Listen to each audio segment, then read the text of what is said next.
Give me a player that will fix the Knicks.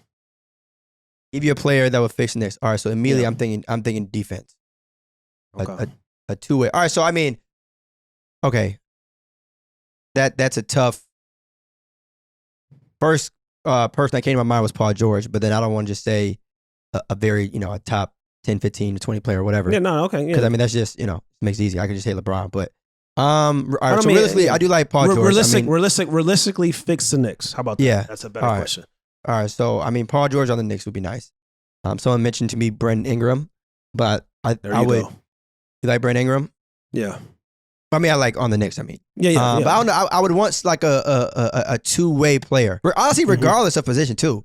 Like I said, PG. I mean, obviously he's a win, but if like they can get themselves a two-way guard or a two-way big, like someone that can really do it on both sides of the ball, and someone who for a fact is a number one option. Like honestly, yeah, I'm sticking with Paul George. To me, Paul George would definitely.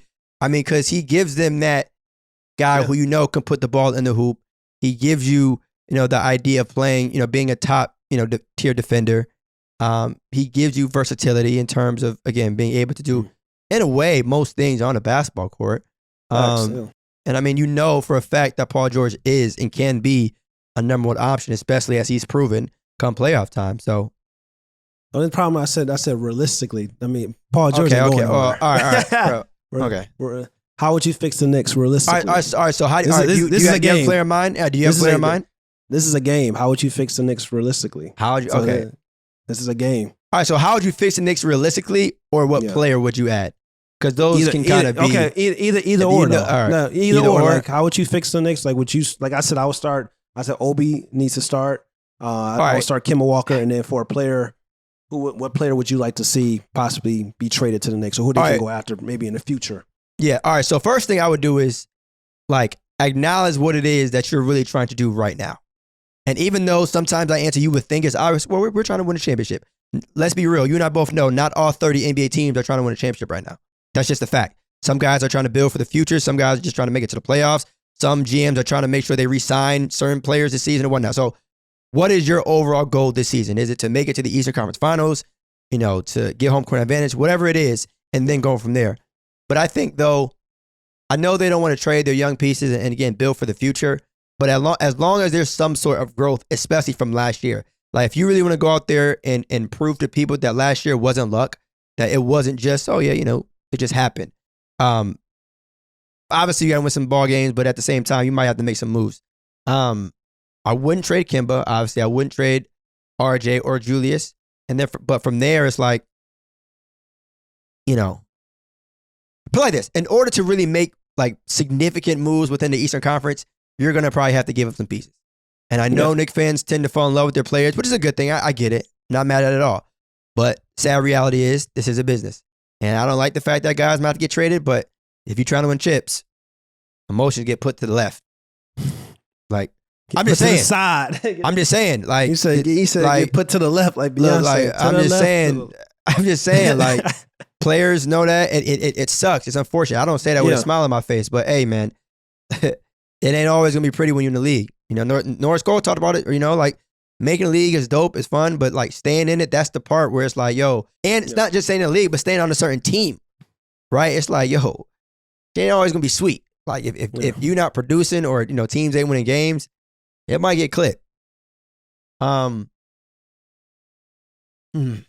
See, all right. So to the Knicks, I don't want to say another guard because you got Kemba, D-Rose, and quickly. Kind of want to see Colin on there, Colin Sexton on there, but that's that dream is. That may not be a dream though, because that's probably. But the thing is, if that happens, if Colin Sexton is able to go to the Knicks, then what does that do with your three other guards? Like, but you don't worry about that. You think about the future. You get the best available in the future. Who would you rather build around right now? You rather build around Colin Sexton, Julius Randle, and RJ Barrett. So it's just kind of like, even though that's a nasty, like maybe shooting wise, that could get very nasty maybe at times. But at the same time, it's just like you building guys, two-way players in a way. So that's what I'm saying. Colin Sexton would be a guy I would mention. If you shoot for the stars and waiting for free agency, Donovan Mitchell If Donovan Mitchell, let's say that he gets tired of situation with the Jazz, a couple years, he's a free agent. He's a guy that's probably going to be available. Go out to get him. Know his relationship with Leon Rose. Know that situation as well. Another guy, Bradley Beal, is going to be a free agent next year. I don't know if I'm just saying. I'm just thinking about. I'm with you. But when I said Paul George, then you mentioned the word realistic. All right, it's so more, it's more realistic because Bradley Beal's a free agent, and then Colin Sexton's probably going to be available, and then Donovan Mitchell has ties to New York because of his agent.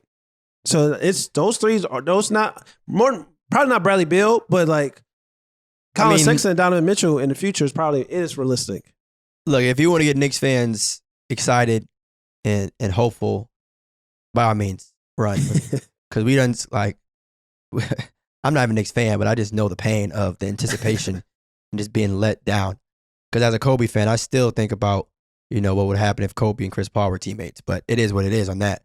But just the idea of like, you kind of think about, oh shit, we might be able to get this guy. We might be able to get that guy. All right. Don't shit matter till they sign on that dotted line, player. Of course. All that woulda, coulda, shoulda. It's like when we talk about, oh, we got something on the table. We got a little bit of this. Don't mean anything. No, like. Until they sign, until you see them figures, all right, it's just hearsay at this point. Exactly.